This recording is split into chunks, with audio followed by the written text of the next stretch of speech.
আসসালামু আলাইকুম। আজকে আমাদের খামারে অনেক বৃষ্টি হচ্ছে, আপনারা দেখতে পাচ্ছেন। তাই আমাদের গরুগুলোকে আমরা বের করিয়েছিলাম, ফিরে আমরা ঢুকিয়ে দিয়েছি আমাদের খামারের মধ্যে। আপনারা দেখতে পাচ্ছেন আমাদের খামারের গরুগুলো এত কেন মোটা তাজা হচ্ছে। আপনারা আমাকে জিজ্ঞাসা করছেন, আপনাদেরকে আমি চারটা জিনিস দেখাবো। আপনারা সেই চারটা জিনিস যদি দেখে গরু কিনেন, তাইলে আপনাদের গরুও মোটা তাজা হবে। আপনাদেরকে আমি তাই জন্য বলছি, আমার 3 বছরের অভিজ্ঞতায় আমি বলছি। চারটা জিনিস যদি আপনারা দেখে কিনেন, তাইলে আপনাদের গরুগুলোও মোটা তাজা হবে। তাইলে আমি আপনাদেরকে সেই চারটা জিনিস আমি দেখাবো, আপনারা দেখতে পারবেন। আমার সাথে চলে আসুন।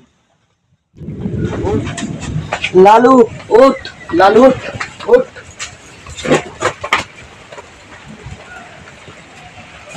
ওঠ।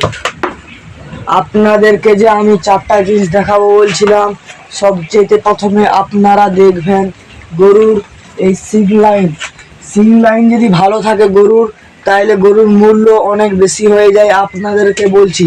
তারপরে দ্বিতীয় নম্বর হচ্ছে আপনাদেরকে দেখতে হবে এই চামড়া দেখতে হবে। কত সুন্দর চামড়া দেখতে পাচ্ছেন আপনারা, টানা হয়ে যাচ্ছে আমাদের এখনো গরুগুলোর।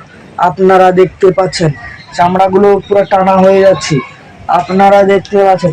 তারপরে 3 নম্বর জিনিস দেখতে হবে আপনাদেরকে এই ঝিকাগুলো। আপনারা দেখতে পাচ্ছেন এই ঝিকাগুলো যদি উঁচা থাকে তাইলে আপনারা নিতে পারবেন। তারপরে আরেকটা জিনিস, মেন জিনিস দেখতে হবে আপনাদেরকে গরুর এই শির যদি ভালো থাকে, গরু লম্বা চওড়া ভালো হবে, আপনাদেরকে বলছি। আর আমার সাদা গরুটিকেও আমি দেখাবো, আপনারা দেখতে পারবেন। বলো বলো। আপনারা দেখতে পাচ্ছেন আমার সাদা গরুটি ঘুমিয়েছিল, উঠে গিয়েছে, আপনারা দেখতে পাচ্ছেন। এইবার আমি সাদা গরুটির সব জিনিস দেখাবো। আমার সাদা গরুটির সিং লাইন দেখছেন কত সুন্দর আমার সাদা গরুটির সিং লাইন, আপনাদেরকে বলছি। তারপরে আপনারা দেখবেন এই চামড়া কতটা ঢিলা, আপনারা দেখতে পাচ্ছেন। আমাদের গরুগুলোর চামড়া কতটা ঢিলা আপনারা দেখতে পাচ্ছেন। তারপরে দেখবেন 3 নম্বর জিনিস এই ঝিকাগুলো, আপনারা দেখতে পাচ্ছেন আমাদের এখানে আমাদের গরুগুলোর ঝিকা কত সুন্দর। তারপরে 4 নম্বর জিনিস দেখবেন আপনারা, সেম জিনিস এই শিরগুলো কত সুন্দর, এই গরুগুলোর শির আপনারা দেখতে পাচ্ছেন।